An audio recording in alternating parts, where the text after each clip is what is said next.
up? What's up, everyone? Let me do that clap again. What's up, everyone? I'm Todd Bookspan on behalf of my team at Win by Noon, Dave Savage, and the whole team at Mortgage Coach, and Deborah Bird and her Plug and Play SM team.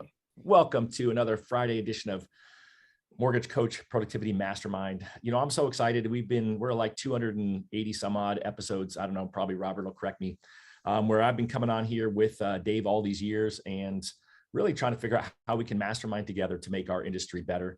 And as you all know, we've been joined over the last half a year or so by Deborah Bird. So welcome, Deborah. How are you? I'm good. Good morning. I've got my blue Win by Noon shirt, but these are super soft, Todd. You know, I'm a little jealous. I've got black and red. I don't own blue. Well, I love my red one, but I tore the tag out. I don't know who y'all use, but these are like super soft. Anyways, good morning, everybody. Thanks for the plug. And you know, it's kind of fun. We just maybe we'll talk about a little bit with our guest here because he was there as well. You and I just spent some time along with Dave and a bunch of our mortgage coach friends up at Amplify Amamunta Builder in Las Vegas, and it was a great learning opportunity. And you know, kind of leads us to our next one, right? We've been talking a lot in this community. You all know that we've been for the last 2 years doing the Modern Mortgage Summit and the Modern Real Estate Summit as separate events. And we're super excited. If you missed it, we're on May 25th. We'll be actually doing a one-day event virtual because I keep getting questions. Is it live this year? No, we're still going virtual this year, maybe live in 2023. Stay tuned on that. However, we will be with Renee as our MC. We'll have Deborah there. We'll have David and myself, and we will be broadcasting live virtually to all of you. And the morning will be all about mortgage. And then we'll actually be flipping the switch in the afternoon. The afternoon will be the real estate event. So we'll have modern real estate in the modern mortgage in the morning, modern real estate in the afternoon. And just like last year, we're selling packs of tickets, 25 packs and 100 packs for you to get your real estate agents involved. We're going to see a lot of you hosting events with your agents in office. So we're just super excited about that. And I'm sure Deborah will give us lots of one-to-many social media strategies on how to do that as we go through. Anything else, Deborah, you want to say? I mean, I've been seeing you travel all over too. You've been talking to real estate agent groups. You've been doing your one-day site visits. What's new in your world that everyone should hear about? Well, I think right now, real estate agents, and I know a lot of our guests have even shared, the one that comes to mind is Jeremy Forcier, and even Denise who mentioned that, you know, now is the easiest time to get in front of agents. Like they need help. And so that's one thing that I had actually talked to Geoff about on he has a group call every Friday. And I didn't know this. I felt embarrassed admitting this, but Geoff it's called the Mortgage Marketing Institute, which is kind of this, you know, mastermind in a box of a monthly, and correct me if I'm wrong, Geoff, and I'm sure we'll go in a little bit deeper, but basically how to carry the momentum of the monthly masterminds as a loan officer to provide value for real estate agents. So one thing that I've been doing that's been super effective for, you know, my clients is they will hire me to go, you know, to their office. Like next month, we're doing one for Shayla and the Guild team where they drive all the traffic. They bring the real estate agents, and the super sexy title right now, especially with what I can do, is talking about social media. But I always tell the loan officer, don't let it stop here. You know, have that consistency each month and have a plan to keep people coming back. So one great one that people who are listening could launch this, whether it's, you know, myself teaching about social media or leveraging the Modern Mortgage Summit or Modern Real Estate Summit. But what's really cool, and I didn't know this, is Geoff has the, you know, how to create and get the audience to show up, the topics for each month that you could do, the follow-up process afterwards, so that you can really nail this monthly mastermind face-to-face, one-to-many with your agents. And so again, that's called Mortgage Marketing Institute. Geoff, anything you want to say? Well, let's introduce Geoff real quick. Let's do that. So I guess without further ado, since we've made him sit there and listen to us, I've got Geoff Zimpfer, and Geoff has been, a friend now for a number of years. We first hung out in Miami at Agent 2021 and a few years back when Gary Vee was hosting that event. And I think we were just kind of friends on virtual, you know, prior to that, but ultimately really someone that I respect, admire in the industry. He's got a great podcast, Mortgage Marketing Radio. you got to remember that radio part, which is what I forgot this morning. Thanks, Geoff.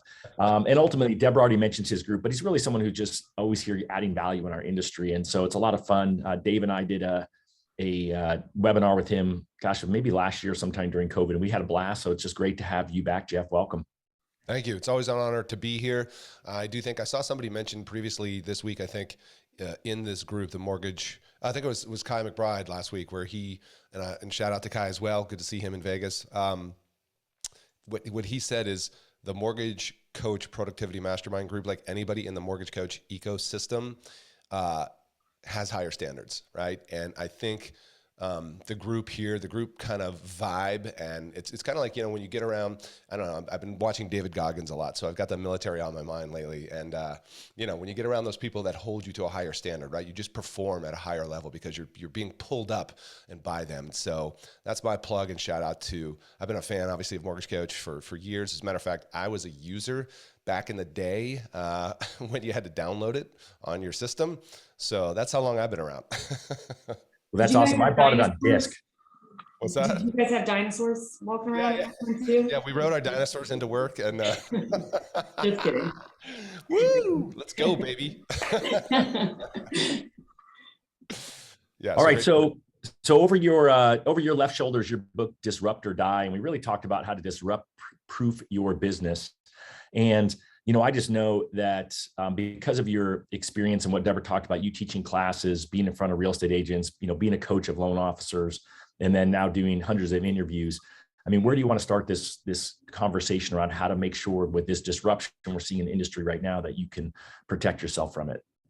Yeah, I think this is a great topic, and I've been thinking about this and feverishly trying to throw down some notes and stuff. And, this is one of those topics that we could literally do a half a day on, right? How to, quote, disrupt proof your business. And it definitely is, I think the 12th chapter in the book, which we can tell people at some point through this, remind me, we can get people a link to get a free copy of the book. Here's where I want to start.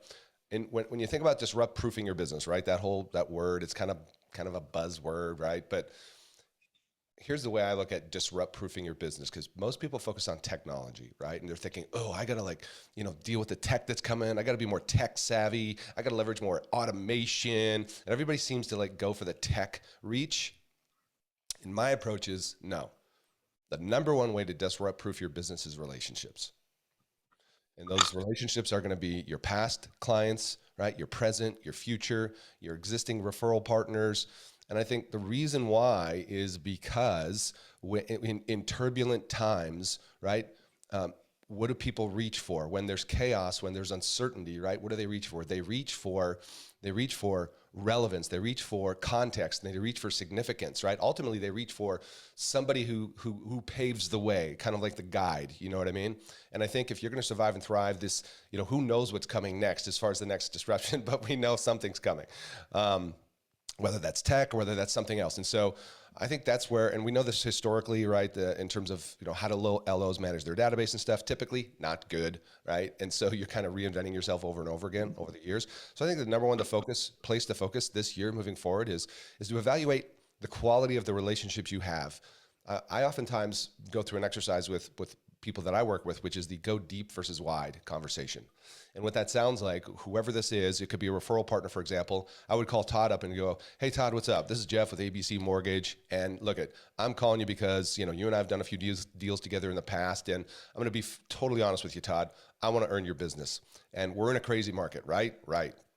Yeah, so we got low inventory, we got buyers, we can get offers accepted and stuff. And look, my number one purpose and goal in life, Todd, is to be the most valuable mortgage professional I can to my partners.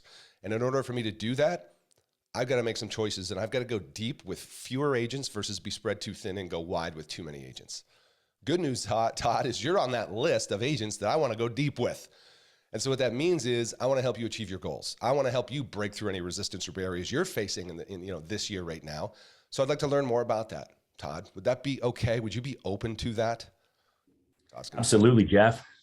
Yeah. So then you go, great, let's get together, right? And then you just go deep. You're like, what are your struggles? What are your frustrations? What are you trying to do? What worked well last year? What are you trying to, you know what I mean? You have that high trust conversation that we've all talked about for so long. And the marriage of everything that gets done here in the mortgage coach community is a perfect fit to that. So let's talk strategy then. So you're having that conversation on the phone, and then you're inviting them to get together for coffee, lunch, whatever it is. 100%, 100%. Yeah. Quit being surface level, quit going to, staying thin, quit being a vendor, right? Be a real partner, I guess is what I'm And saying. so what's your experience on people saying, "Oh, that's great, I already got my lender"? I mean, are you worried about, are your clients getting objections from that conversation, or is it fairly easy transition since they gave so much info in that script? Look, I mean, some will, some won't, right? Some are going to say no. They're going to say yes. This is a bit of a numbers game. We're not going to jive with everybody. We're not going to go deep with everybody. You're not going to want to go deep with everybody. And it's interesting too, when you look at the data, you guys may have seen this as well, because I work with a number of high producers, $100 million producers. And it's interesting when you look at their source of referrals from real estate agents, one would think it's like they're getting 90% of an agent's business, right? That's not always the case. It's not always the case, right? So I think it's very situational depending upon the relationship, the dynamics of that. But I've seen plenty of $100 million producers who have 30 agents they work with, right? Because you can't go deep with everybody. But the ones that you can, those are going to be your anchors. Those are going to be like, you can bank on that. You're going to crawl across glass with those partners and weather the storms. And then you're going to be able to successfully implement things like Mortgage Coach, right? You'll get more adoption if you have a true partner versus just a vendor.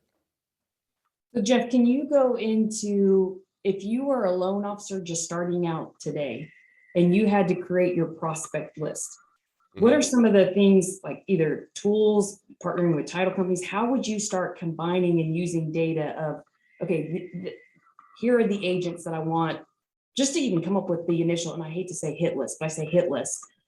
Do you go off production? Do you cross check with like a title rep and see, or is this a listing agent? Is this a buyer's? Like, how do you start? It is a great question. And I'm a believer in that. I don't think there's one answer for everybody generally, unless you're talking about like some stuff we all know, like, hey, get good sleep, right? Don't overeat, right? Okay, all that stuff. But if we're talking about this, which I think there's some certain nuances and complexities based on the situation and the context. But let me try and answer that question without skirting it.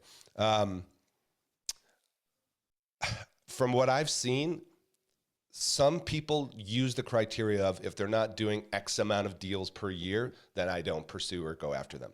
And that's fine, right? Look, there's enough realtors to go around where you can go ahead and make that decision, that criteria. But on the flip side, it's like, I think about the high return, low maintenance, right? If you have 10 agents and they're all, able to send you 4 deals a year, right? That's 40 deals a year, but that's all you're getting is 4 deals. Like, is that not worth staying top of mind with them? I don't know. This is where you get into the nuances of like, time value. I think the flip side of it is I look at high demand, low return, right? Those high maintenance agents, those whiny agents, those bitching and moaning, you know what I mean? All that stuff, where it's just like, then you need to evaluate, is that worth it? It's funny. I learned a lot. There's a guy named RJ Crosby in the Phoenix market where I was, and RJ was the top producer here, and he made his whole career based off of serving that low maintenance, high converting, low producing agent. And they were the agents who did 1 to 4 transactions a year, and when every other loan officer was not pursuing them, he went after them, and they just served up on a platter. Here's my sister, here's my neighbor, here's my teacher's, my kid's teacher. And they just converted really well because they did such a good job nurturing their, few transactions they did in a year, that when they got him over to him as a loan officer, that he just crushed it. And I found the same thing in my business because it changed my paradigm shift. I was working with big teams and big agents. And when I heard RJ say that, I was like, you know what, I got to actually build a group of those producers into my, my stack as well, right? You want to have that other pillar. And I think most people don't focus on that. So it's a great opportunity in this market. Yeah. And what I'd like to do, if it's okay, is I took notes and I prepared for this, and I wrote some notes down that I'm going to glance at if you don't mind, when we're talking about relationships. Because ultimately what we want with relationships, so how do we keep relationships? Ultimately, what are we talking about? Loyalty, right? And that's the big thing we hear from loan officers all the time. Real estate agents aren't loyal. And my answer to that is give them a reason to be loyal, right? Same with your clients, whoever the heck you're working with. If you're playing that they're not loyalty card, they're not loyal, well, then I look back on me. I'm looking in the mirror. Well, what am I missing, right? And so here's a couple of things I broke down. Loyalty equals emotion, right? People are loyal when they have an emotional investment or reason to do so. And there are three kinds of value. And I don't even remember where I got this from, but I wrote it down on my whiteboard. I thought it was so valuable, so I wanted to share this. There's three types of value, three kinds of value, if you will. Emotional value, tangible value, and insight value. So the emotional value is connection, right? Trust. How do I feel about you? And this gets into things like your customer experience, right? What is it like to go with you? Can I trust you? What's it like when I work with you and your team? And so I think to the original question of how do you disrupt-proof your business, I said relationships. I think the first place to look at is architecting, right? What's it like to engage with you? What is your user experience like? Both for your referral partners and your clients and prospects, right? Because if it's average, right? Well, average doesn't cut it anymore. You guys all know this. And we're going to dovetail this and why it's perfect for a mortgage coach and with the partnership that you guys have with Sales Boomerang. So emotional, connection, trust, feel. Second, tangible, right? What's tangible? Results. Did you perform? Did you get the result that I was expecting? Meaning, did you close my loan on time or above expectations? Did you save me money on the refi? Did you get my offer accepted, right? Did you follow through, right? All those tangible, emotional aspects. And the last one is insight. Insight is, how have I become better? What have I learned? What knowledge have I gained? How have you poured into me with something I didn't have before working with you? And I feel, because I'm such a fanboy of Mortgage Coach, is that what Dave does, what you guys do in the Mortgage Coach community, hits all three of those across both sides of the fence, the referral partners and the consumer. And hopefully everybody here in this community is a user of Mortgage Coach. If not, you need to be. You know, it's funny, I was on a call yesterday with somebody who was in the business for 2 years and recently opened his own shop. And I had this whole conversation asking this question about, well, how do you want to show up? Like, what is your competitive advantage, right? And we're talking about these things right here, the consumer experience, and how are you differentiating in your local market? And I talked about using Mortgage Coach as a tool to differentiate and provide people, right, these types of things, the emotional, tangible, insight value. So that's my run, man, on, like, you know, relationships. And this is where, by the way, tech comes back in full circle here, because I've also written down tech on the back side of this. This is where the tech comes in, right? But put the high touch above the high tech. Most people try to do the opposite. And they try and, like, you know, Heisman, like, oh, I'm gonna put that relationship here at the arm's length and be like, let me just rely on technology. No. You got it backwards. Rely on relationship first, all those things I mentioned, and then leverage tech to, you know, backfill that with efficiencies, but to leverage building that, you know, the three kinds of value I talked about. I think that's awesome. I think it's the, you know, you basically touched on the part that people forget about, right? They forget about the fact that relationships drive the business. And I don't think necessarily people forget that part of it, but they forget how to continue to deepen that relationship. So, you know, I think it brings it back to where you started this, right? We got to go deeper, not wider. And then I like the fact that you're using the tech piece to go there, which of course with Miss One-to-Many here, Deborah, is always going to be really important. 100%. And by the way, I thought of you, Deborah, with relationships. I wrote down, right? Social media. That's one way to build relationships. You know, it's an easy way. I hated cold calling. I still hate it. And it's really easy to slide into someone's DMs, kind of like what you and I did, Geoff. When you look at how we started following each other on social, we're liking, we're commenting. Like, I'm like, okay, who is this guy? How come he keeps showing up, but I don't really know a lot about him? I was embarrassed to admit that. Because you're a really big deal. I was just a small fish, you know, fishing around in the same pond. But we're just, you know, we're seeing each other, and then all of a sudden, I don't know if it was you that DM'd me or if I DM'd you first, but it's such a non-intrusive way to just notice somebody, and especially since likes, comments, and shares are so down right now. You know, really right before COVID, we saw this huge decline in people just liking, commenting, sharing. And some of that is because people fear the, you know, phantom ads that follow them around. But in a time when everything is, if that's down, then that's an easy way for you to shine and show love and give feedback. Because I don't care who you are, people post and they are looking at likes and comments, and they want to see anything that we produce. You want it to be valuable. You want it to hit one of those Is it emotional, tangible, or insightful? And I know just with what Todd and Dave, what they're constantly looking for everyone that we're interviewing, or with the Modern Mortgage Summit coming up, it's always, how do we consistently provide value, and what would be valuable to those who are listening right now? So social media is, to me, the easiest way, because we're inundated with text messages, with emails. I often call emails a poverty accelerator. I learned that from Mr. Todd Duncan. And so I tried to stay away from email as much as I can. But on social, when I'm escaping, it feels more natural. Now, I'm also an older, very tail end of a millennial. So older. Oh, an older millennial, an older millennial. So I grew up, I was in middle school when social media came about, and the peer influence it's a little bit easier to incorporate or integrate in my day versus some of the other demographics who were older adopting social. And I hear them, because on discovery calls, they're like, why would anybody care if I posted a picture of like what I ate today? It feels, but for the younger demographics, especially Gen Zs, who were basically born with an iPad in their hands, there is no boundary to like the offline and, online world. So anyways, yes, social media is a very easy way to build relationships, but also with the relationships that you care to have.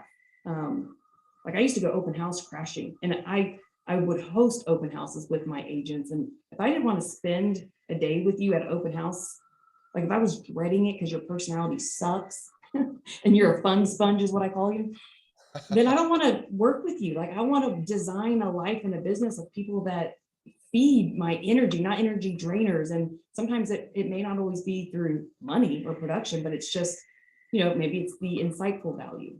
Mm-hmm. What you got for that, Todd and Geoff? Well, I don't want to be a fun sponge, that's for sure. That's gonna be my next shirt. Don't be a fun sponge. I want to start driving the comments here. I see Frank, shouting out to Frank in the Zoom here. What's up, Frank? How about Facebook? I'm trying to pull up YouTube and see what is your comment question? What's your biggest frustration challenge, right?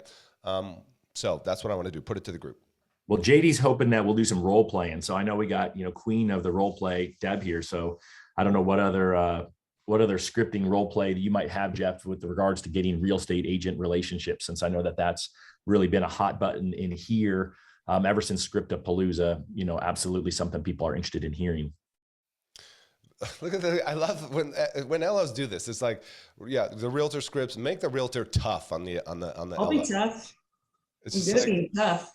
Yeah. I mean, everybody wants to see somebody get torn apart, But what the hell? You want to do that? I gave you that example earlier when I called Todd, and I think the challenge was sometimes with this thing is we don't have the same context of your situation, right? So what's the context of the call? Is it a complete cold call? Well, I'll tell you, I wouldn't do that.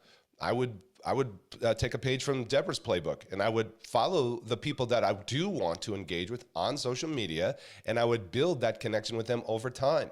And I've interviewed a bunch of loan officers who do that very successfully, social selling, if you want to call it that, which is really social connection and relationship building. So I don't think you need to do a cold call anymore, JD. But again, I could have somebody here tomorrow who says, I kick ass with cold calls. Cool, man. That's you. That's not me, right? So JD, what's you? Do you like making cold calls, JD? Let's unmute JD and put him on the spot. That would be torture. While he responds to that, I want to ask Geoff, I feel like this is where most lenders struggle, is not always the initial meeting, but it's then how do you maintain the value over time, especially as maybe your production's growing. Like, let's face it, we just hit a refi boom where I had loan officers that were like, we are not doing the things that we usually would do because it's like survival mode. But I think it's one thing to earn the relationship. It's like dating. It's easy, it's fun, you're getting to learn someone. How do you maintain the relationship? And what are some of those strategies? Maybe you can talk about your classes that you do, because I think that would be one of the things I would implement immediately to maintain relationships. Yeah, how do you maintain relationships? I think, how do you maintain any relationship, right? Value, right? And how are you pouring into that person? Are you tuned into their needs, right? Are you tuned into their pain points? And so much of this sounds cliche, and it's, I mean, gosh, talking about you know, you're an older millennial, Deb, come on, right? I'm like way past you. I've been like in this, like when we talk about relationship building, it's like, are we still talking about that? It's like on one hand, it's simple. The building blocks of succeeding in sales, right, is simple to do, but it's also easy not to do. And because too often, what do? We show up with the focus on us. Like, let me tell you about like how great I am and how fast we close, and you know, our company, we got these amazing products, you know, throwing all this stuff out. And it's just like, time out, everything aside. I show up with a blank notepad, and I'm ready to take notes. And I'm there to interview the realtor or whoever, the financial advisor. I don't care, put in the blank, right? Even the client, right? I want to get to know that person on a level and ask them questions that I'm just naturally really curious. And I think some of the most successful salespeople are very curious as well. So back to your question about how to add value for those ongoing relationships. Yes, one of the ways I do that and had done it for years, especially when I was originating, is content and education. And that can show up online, that can show up offline in the terms of lunch and learn classes. You can do those over Zoom. But I think realtors, if we're talking realtors, let's just say that. First of all, let's deal with the perception that you loan officers think that top producing realtors have it all figured out and that top producing realtors don't need help.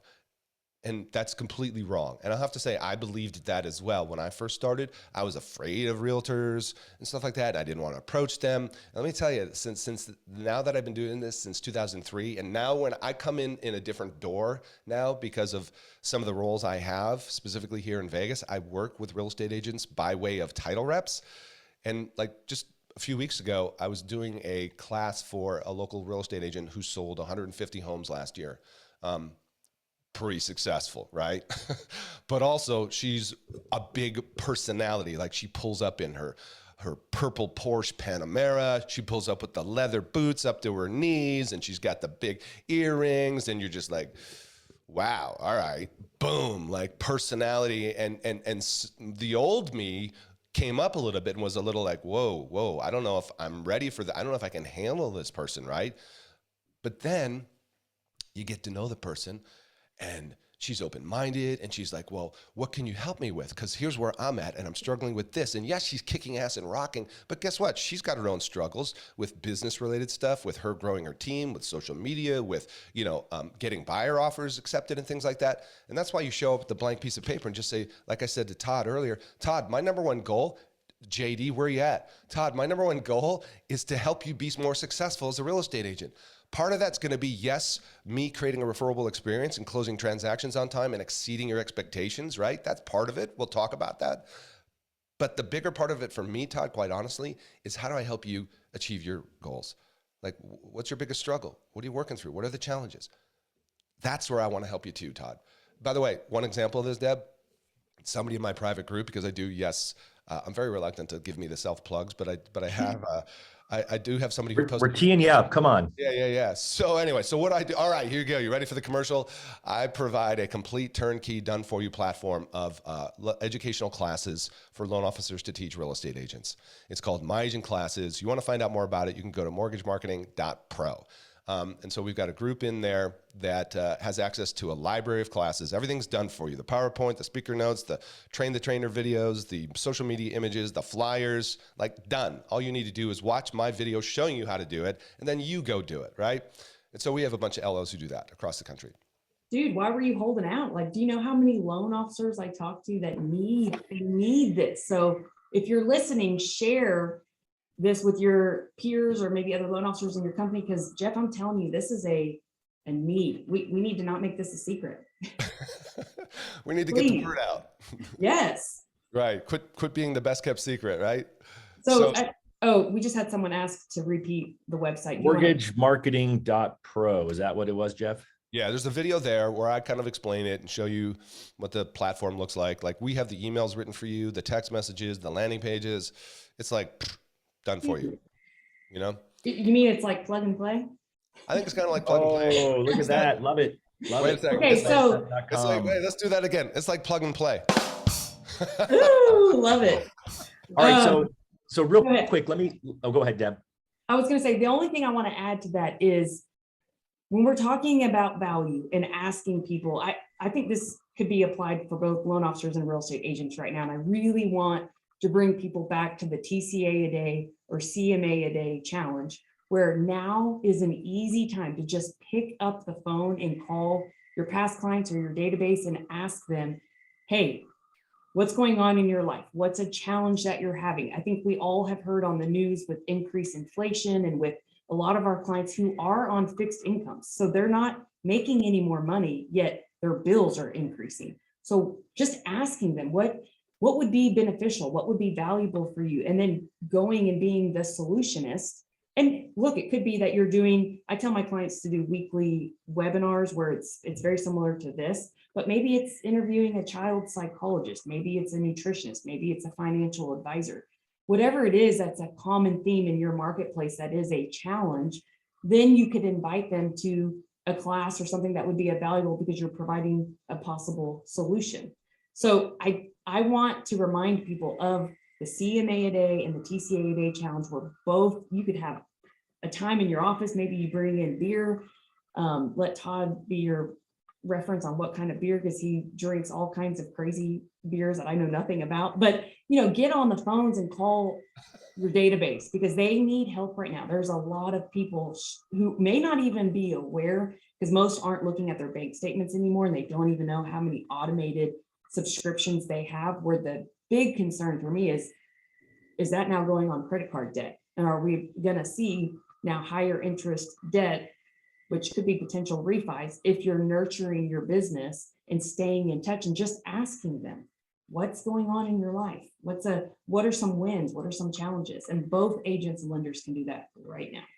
Well, and there you just nailed it. I mean, that was my comment I was going to make before, is that really when you're sitting down with the realtor, right? When you use Geoff's script and you get that meeting, you always want to start off with the wins, right? Awesome. What's working for you? But kind of Geoff alluded to it. Even the woman in the fancy purple Porsche, all looking decked out, she has some challenges. And then you have to say, awesome. Well, what didn't go as well? And you have to get the person on the other side of the table to get to that point of transparency where they're willing to share that. Because once you can figure out what it is they're struggling with, and then you can help them figure out a solution, then that's when you really are cementing the relationship. Because in the end, I know I sat in a room a week ago today. Actually, I was in a room for 1.5 days with 70 top producing real estate team leaders from all over the country who were at a mastermind. And it was beautiful, because they're all there to learn and share. And so they're sharing, hey, here's where I'm just crushing it, and then here's where I need some help. And I find that when you get around that group that's willing to share and that they feel that comfort level and trust with you, that's when you're going to have that opportunity for growth and connection.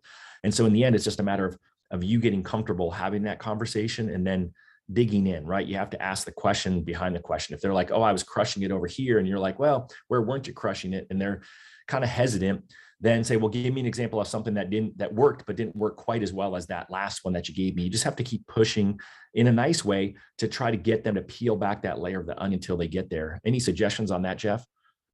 Yeah, when I was listening to you, what came up for me is, like, I think you used the word uncomfortable. It's interesting how less uncomfortable you are when you're not trying to pitch. When your agenda is not about you, when your agenda is not about, I've got to talk about my products and services, or I got to close this deal. It's interesting. I mean, flip the script, man. Show up. Be curious. I remember years ago, I worked with Michael Gerber, the E-Myth book. You guys probably know his book. Amazing guy. And he had this philosophy of start with a beginner's mind, a blank canvas and a beginner's mind. And I was like, wow, that's pretty profound. So show up with no agenda other than to connect and learn about this person, and watch the dynamic change. Watch the resistance go down, and watch how they are leaning into you and engaging with you when you're more there to serve, right, than to take. Well, yeah, nobody wants to work with the loan officer who seems needy and who's anxious, right? It's kind of like the rate conversation. If you're nervous about your rates and you're not comfortable with the rate conversation, of course, hashtag because you didn't give them a TCA, then they're going to hear it and smell it through the phone. And the same thing happens with real estate agents. When you're comfortable enough in who you are that you don't need them, you just want to provide value to them, then that's attractive to them and they want to work with you. That's been my experience. there's so many different ways that you could do this. Sorry, Deb, but I mean, like, social media, share good content on social media. I mean, what do you read, right? What do you read that you find impactful for yourself? Here's the thing, and I'll turn it back to you, Deb, because I know I cut you off. But the challenges that you're struggling with right now, meaning how to grow your business, how to retain your clients, how to show up on social, video, digital, like your agents are struggling with the exact same things. Back to you. All right. Okay. He was teeing you up, Deborah. I didn't know that was my cue. What I was going to piggyback on what you said, Todd, is I personally believe that the reason why loan officers struggle with some of this is because either they haven't identified what their unique value proposition is, or they're doing the mortgage process just like every other lender is. So it's like, what are you doing that does create long-term value that you can prove and also have your clients prove, which goes back to some of the interviews that we've done with the ones that stick to mind is with Drake and Ryan Grant, where, Drake was a great example. He literally got a sales boomerang notification that one of his clients had just had their credit pulled and was looking at doing just a normal rate term refinance with their bank. But Drake was able to intersect it because of that notification and then showed the client, I think this is the one that had there was a lot of physician debt. And basically with a different strategy and by using Mortgage Coach. So this is where, yes, relationships, number one, but then two, how do you leverage tech so that your process and your long-term value exists beyond what your competitors are doing? So there was a question in Facebook that said she was losing deals to new builds. I would challenge you to audit your process and what are you doing that's any different than the in-house lender at the new build? Or, for DFW, I think we have the most dense headquarters of mortgage originators, of companies. So, Todd, what were you going to say? Well, you finish up what you're saying, and I'll talk about the builder thing from my perspective for a minute. Okay, just audit your current process and where are you, go back and listen to the interview we did with Dino, where he had strategic gifting all along the way that really makes his customers feel significant, which is beyond just an automated email or text from your CRM, which, was great when it was new because we were proactive in communication, but now it's kind of getting to the point where you're almost losing trust because if the only difference in that automation is your meta tag at the beginning with the client's name, they feel that at this point, So it's like, go back and study some of the interviews that we've done where you're implementing and executing a process that is unlike anyone else. No, I love that. So here's going to be my advice on new builds. So number one is I still have a team that runs and actually works with a builder. So I've got experience in this firsthand in the Phoenix, Arizona market. What I would tell you is that even before I had a builder account, I always said I was going to be for you, my client. Hey, they're going to offer you a great incentive, but they may not offer you a great rate. And again, I'm using the words that they think, not the words that we want them to tell us as a loan officer. And so my encouragement to them is I just say, hey, you know what, I committed to you up front that I was going to be your trusted advisor and I was going to proactively manage your mortgage going forward after we close your loan. In this case, let me just be the person who helps you determine whether the offer they're giving you is fair. Ultimately in the end, because then you can go into some story, right? Like my team member just had a story where another builder, someone looked at our builder, went and bought with a different builder. That builder had a $5,000 incentive to use them. And lo and behold, when they went to compare apples to apples, 6-month long-term locks, that lender was $5,000. The incentive was $4,000, sorry. But that lender was $5,000 more expensive. So it was easy for without a price exception for our loan officer to keep the loan in-house because of the fact that the builder's lender was more expensive. Oh, and by the way, it took them a week to get the quote out as well. And so really your whole goal is just to be customer service. And in the end, yes, you're going to oftentimes say, gosh, you know what, that is a great offer and you should take it and be okay with that. And then just say, well, but my goal is going to be to proactively manage that loan. So let me make sure when it closes, I get the details, because then you'll get their future referrals and you're going to get their future refinances because you know that the builder's lender's never going to do it.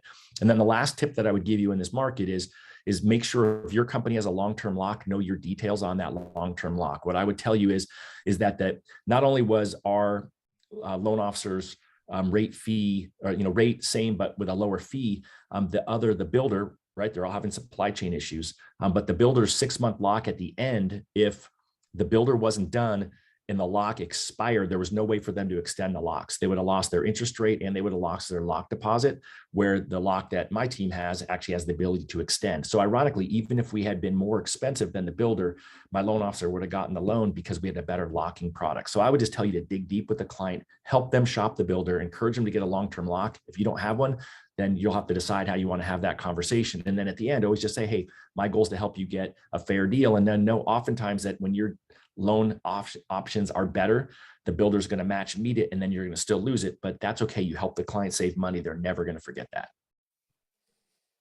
There you go. That's adding value, showing up and serving. Sorry, that was a long rant, but that's okay. Hopefully it was valuable to Tracy and the rest of you.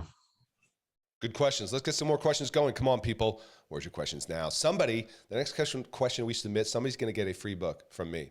How about we do that? A free signed book.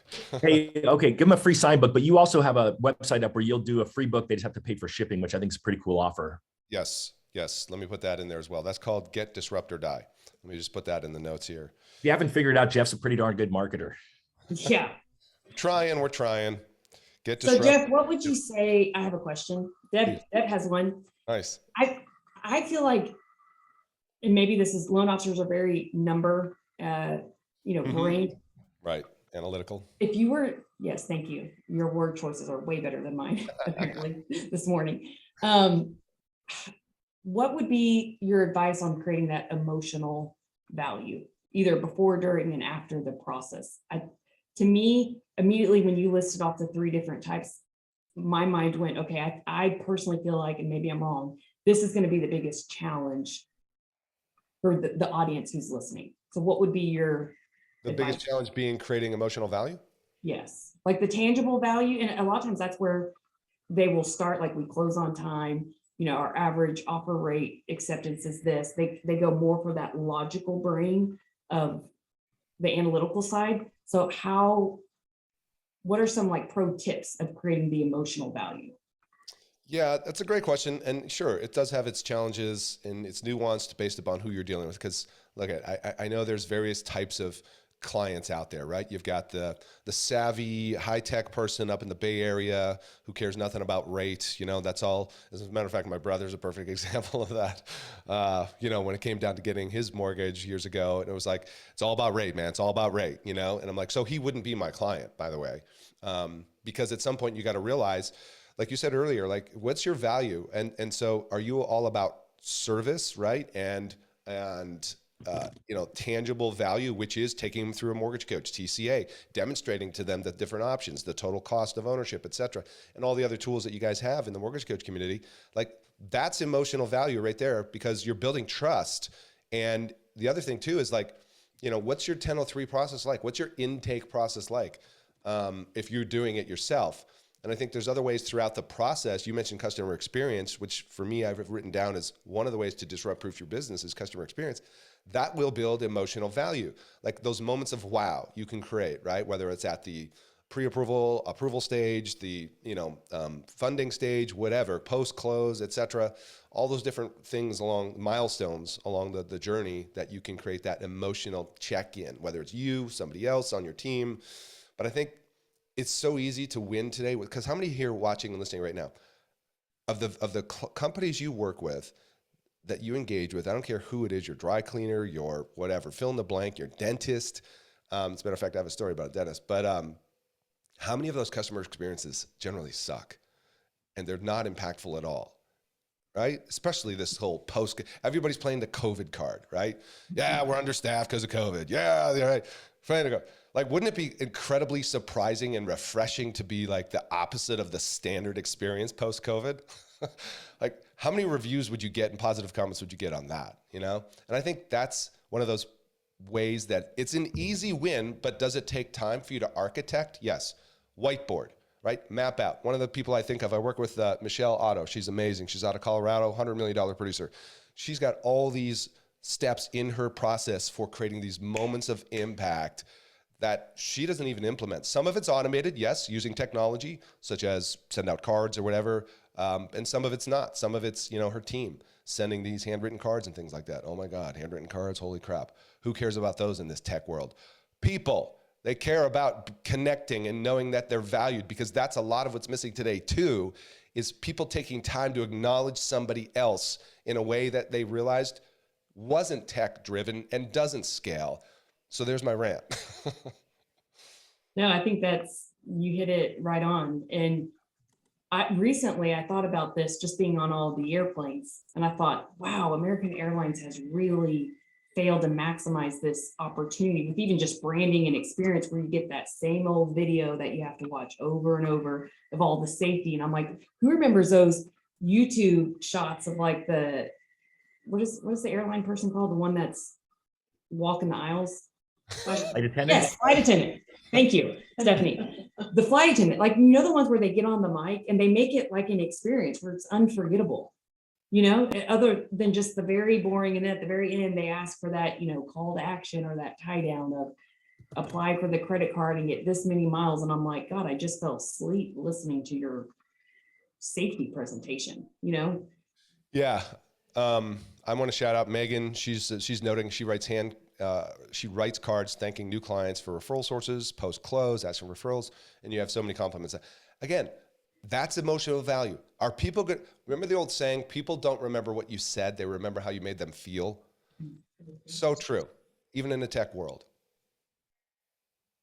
So I don't want to be stealing all the thunder here. I'm ready to jump on these questions, Todd. What do you want to do? All right. Well, you know, you got JD still wants us to talk about his realtor friend who is his friend. And, you know, it's always hard for me. If it's my friend, I'm going to have a transparent conversation, just say, hey, come on, just give me a shot, right? You know, I realize that I have to earn your business, but the only way for me to earn it is for you to give me a shot. And, you know, can I count on you to give me your next referral so I can show you how good I am? I would probably lean in on that with one of my friends who, you know, because again, the answer always when a realtor tells me, well, I already have a mortgage lender, I say, of course you do. I mean, you wouldn't be as successful as you are if you didn't. But how would you answer that, Geoff? You know, he's having troubles getting his friends who are realtors to send him business because they currently have lenders. Well, the friend at what level, right? I mean, if it's like a really close friend that I think of, my best friend that I've known for 15 years, I'd be like, dude, what's up? You know what I mean? Can we talk? Because I'm like, I've known you for 15 years and you're like sending business to these people over here. I don't know the context of J&E. How long have you been a loan officer? Maybe there's a trust issue. I don't know, right? That's why I said everything's situational. So, you know, but I love your approach, Todd. Just have a heart-to-heart conversation. Hey, man, what would it take? Where am I missing the boat? Help me understand, right? I'm looking to, someone wants to know about engaging realtors outside of your market. What, any suggestions on that, Geoff or Deborah? Mm-hmm. I love that. Assuming you're licensed outside of your market. When you say outside of your market, you're talking about out of state or in the state, just in a different area. This is where Deb comes in, right? It's like social media, connecting, video, reach out, value, hashtags, you know, all these different strategies. So JD responded with what about a week? Basically, it's a week or about a week acquaintance through Facebook. Yeah. JD, my man, a week acquaintance, like there's no relationship, right? So that is kind of a cold call, whatever. But again, if there's no relationship, then you've got to build one, I think, right? Because ultimately there's resistance. And Deb, you pointed this out earlier, which is people have the bar up, like, you know, with social media and people DMing. Like you guys saw, I did a hey, Deb, I did a reel. You saw that? I saw that. Good job. Proud of you. My comfort zone doing a reel. And this dude like DM'd me. Hey, hello. And I'm like, hello back. And then he's like, what's up? And I'm like, what the hell is this? Like, you expect me to respond to that? Deb got almost 140,000 views on her last reel. I don't know about you, Geoff, but I didn't. Did you really? Yes. Oh my gosh. All right. I just want to. Are you looking at my social media, Geoff? I am, but I'm not. You should make sure you're following. Hit the little bell button. So every time I make a post, you're like, oh, Deb made a post. I should probably watch. What is that? What is your follow again? Your handle? So my personal one is Deborah A. Bird. Mm-hmm. And then the plug and play is plug_SM, which, fun fact, my plug and play SM, my original account, got hacked. This was probably a year ago.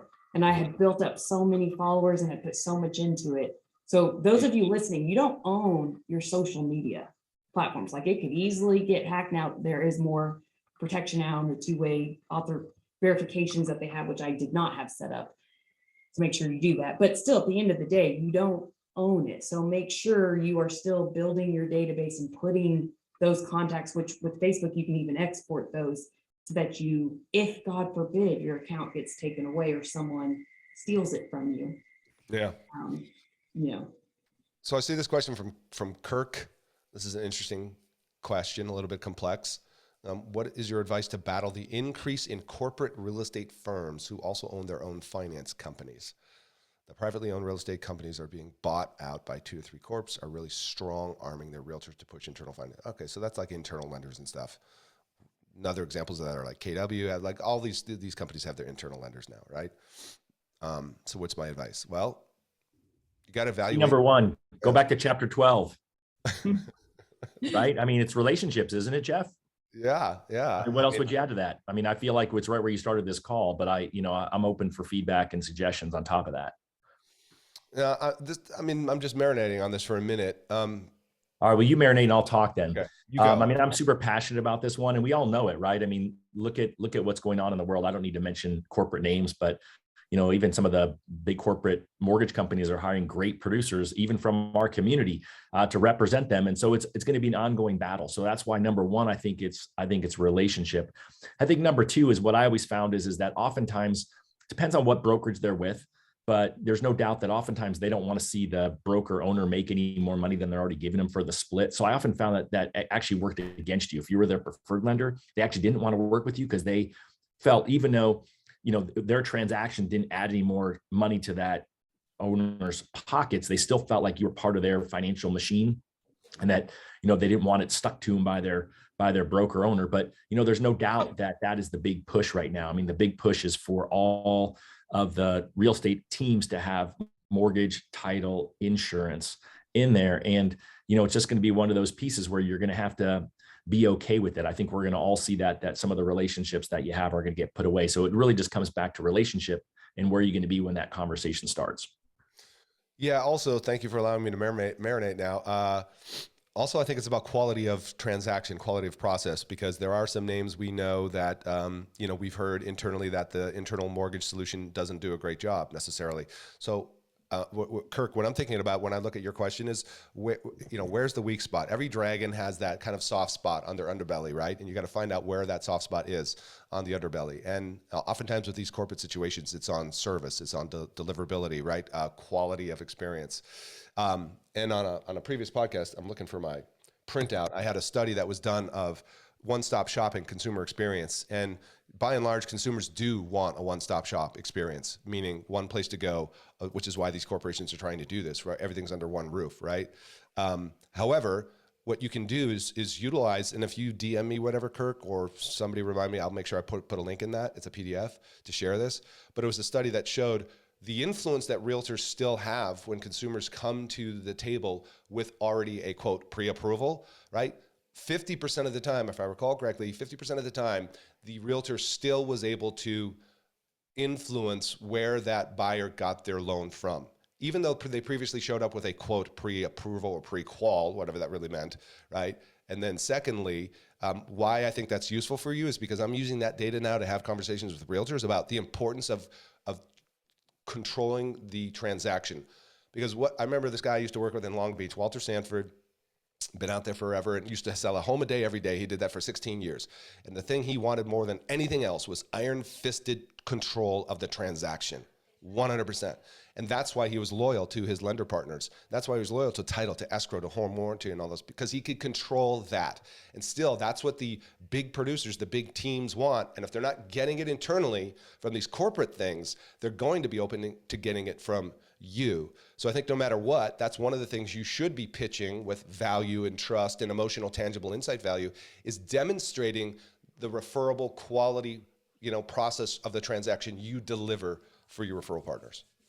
I think it goes back to knowing what is it that you do that's different than everybody else, and being able to, have an effective conversation around that. But most aren't doing things differently is the challenge. And so then you feel insecure when you're having those conversations, and, how do I approach when that you're a badass at what you do and there's no one else that's going to do it any better than you, and you have mortgage coach, lender launchpad, home bot, you're winning by noon, then you don't feel insecure when you're reaching out because people need what you have and you just own it. When that's the true motive, is like, dude, I can help you. I want to be the most valuable person in your life and I want to help you grow your business or whatever that means to you. When you truly feel it in your heart and have that conviction, then there's that insecurity of like, what are they going to think? That goes away, because either they see the value or they don't. Doesn't mean that you don't have it, but it's getting very clear of what you do and how is your process any different,